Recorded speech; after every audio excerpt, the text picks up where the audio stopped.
নমস্কার, বিজেস কুক হাউসে আপনাদের স্বাগত জানাই। আজ আমি বানিয়েছিলাম চিংড়ি মাছের মালাইকারি। তো চলুন দেখি এই মালাইকারি বানানোর জন্য আমি কি কি উপকরণ নিয়েছিলাম। প্রথমে এখানে আমি চিংড়ি মাছগুলি নুন হলুদ মাখিয়ে নিয়েছিলাম।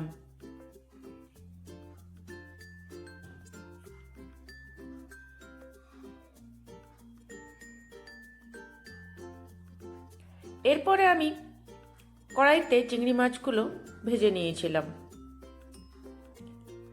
এখানে খেয়াল রাখতে হবে চিংড়ি মাছ খুব বেশি ভাজা চলবে না।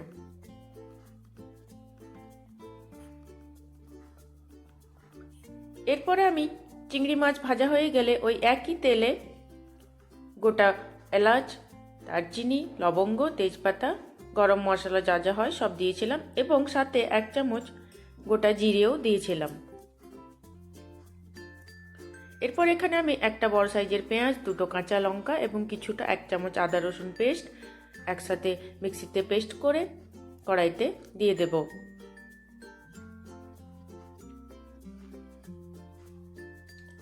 এখানে ভালোভাবে খুন্তি নাড়তে হবে, কারণ পেঁয়াজ থেকে যাতে তেল ছেড়ে যায়।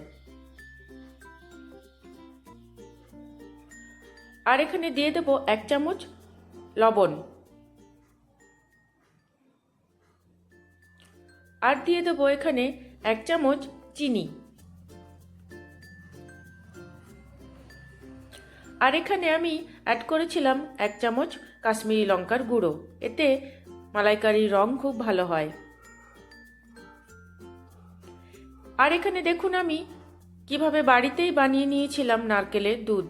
আপনারা চাইলেও এভাবে মিক্সিতে নারকেল পেস্ট করে নারকেলের দুধ বাড়িতেই বানিয়ে নিতে পারেন। এছাড়াও আপনারা বাজার থেকেও রেডিমেড নারকেলের দুধ নিয়ে আসতে পারেন।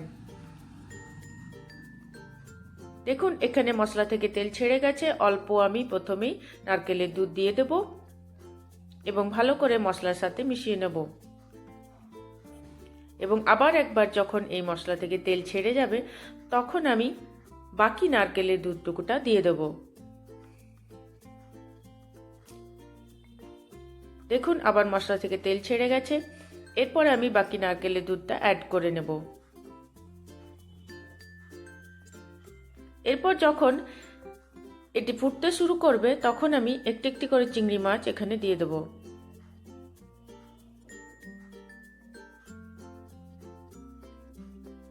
এরপরে আমি এটি 10 মিনিট ধরে এখানে ফুটতে দেব। এখানে আপনারা আপনাদের ইচ্ছা মতো গ্রেভি রাখবেন। আমি একটু গ্রেভি রাখি কারণ আমার গ্রেভি ভালো লাগে। তো চলুন, আমাদের এখানে চিংড়ি মাছের মালাইকারি রেডি হয়ে গেছে।